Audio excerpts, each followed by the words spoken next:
I got so much motherfucking design on right now. Break it down, bring it back, make it clap. I got 3 old thoughts, new block, where that thing. Bitches on my line, and you know. Halo, selamat sore.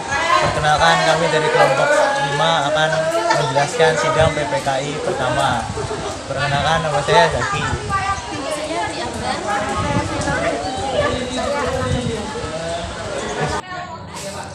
Setelah Jepang kalah dari peperangan Pasifik pada tanggal 14 Agustus 1945, PPKI akhirnya berhasil diangkat menjadi badan nasional, yang anggotanya pun jadi ikut bertambah 6 orang, tanpa sepengetahuan Jepang.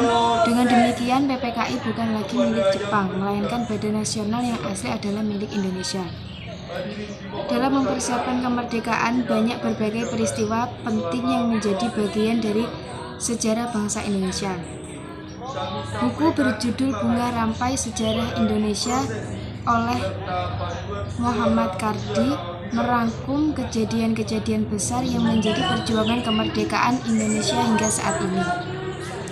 Selain ditugaskan untuk menyelesaikan sekaligus mengesahkan rancangan undang-undang dan falsafah negara, PPKI juga harus bermusyawarah untuk menentukan cara penyampaian dan pelaksanaan kemerdekaan Indonesia.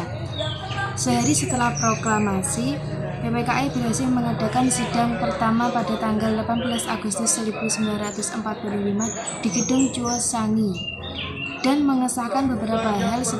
Sidang pertama ini difokuskan untuk menambah pemimpin negara dan dasar negara. Hasil sidang PPKI pertama adalah disahkan Undang-Undang 1945, pengangkatan Insinyur Soekarno dan Dr. Andes Muhammad Hatta, dan pembentukan Komite Nasional. Sebelum rapat ini dimulai, saya dan Bung Hatta berencana menambah 3 di antaranya berasal dari guru dan di tanah. Namun karena perlindungan masih menganggap bahwa badan Jepang, maka mengundurkan diri. Oleh karena itu, anggota baru kita yaitu Wiranata Kusuma, Ki Hajar Dewantara, Mr. Kasman, Mr. Kumantri, dan Ahmad Subarjo. Saya juga kalimat Ki Bagus Dandi Kusumo, Yai Haji Washid Hashim, Mr. Kasman Siwadinojo, dan Mr. Teuku Muhammad Hasan. Tolong kalian agar membahas kembali Piagam Jakarta, khususnya mengenai kalimat ketuhanan dengan Jepang menjalankan syariat Islam bagi pemeluk-pemeluknya. Kalimat ini menjadi kebiasaan itu merupakan keputusan yang sangat baik. Saya setuju dengan perubahan tersebut. Saya juga setuju karena dengan perubahan tersebut dapat mewujudkan kesatuan dan kesatuan bangsa Indonesia. Bagaimana dengan kalimat ketuhanan yang Maha Esa? Saya setuju dengan kalimat itu.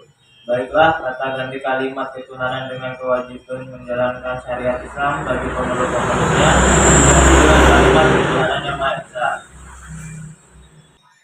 Baiklah, mari kita adakan kegiatan kita selanjutnya. Sekarang, mari kita membahas pasal-pasal dalam rancangan Undang-Undang Dasar. Bagaimana perubahan Undang-Undang 1945 ini ditetapkan sebagai negara Indonesia?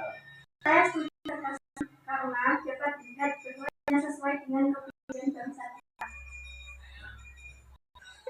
Untuk menetapkan Undang-Undang Dasar Negara Republik Indonesia yang di dalamnya memuat Pancasila sebagai dasar negara Indonesia.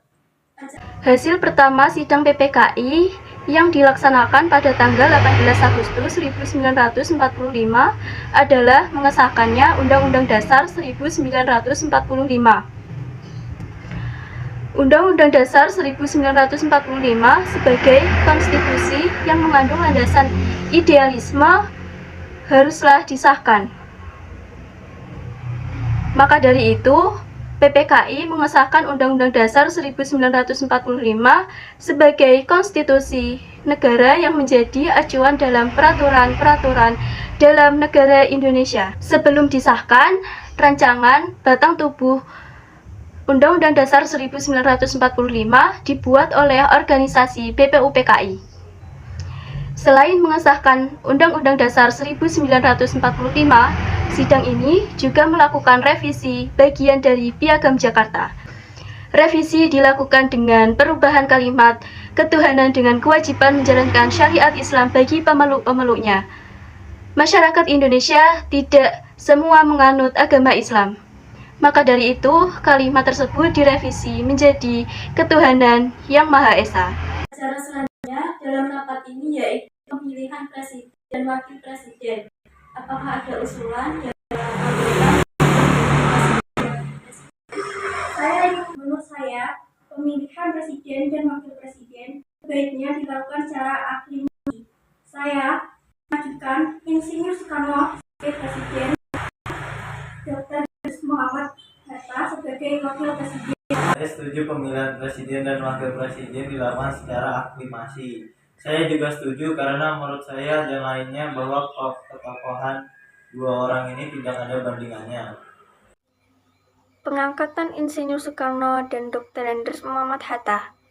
Hasil sidang pertama PPKI selanjutnya adalah perihal pengangkatan Insinyur Soekarno menjadi presiden dan Dr. Andes Muhammad Hatta menjadi wakil presiden. Usulan ini awalnya diajukan oleh Otto Iskandar-Dinata yang merupakan salah satu pahlawan nasional Indonesia. Usulan tersebut diajukan secara aklamasi. Setelah itu terjadi pelantikan Insinyur Soekarno dan Dr. Andes Muhammad Hatta sebagai presiden dan wakil presiden secara sah. Bagaimana kita lanjutkan dengan perundingan untuk membentuk sebuah komite nasional untuk membentuk selama majelis permusyawaratan.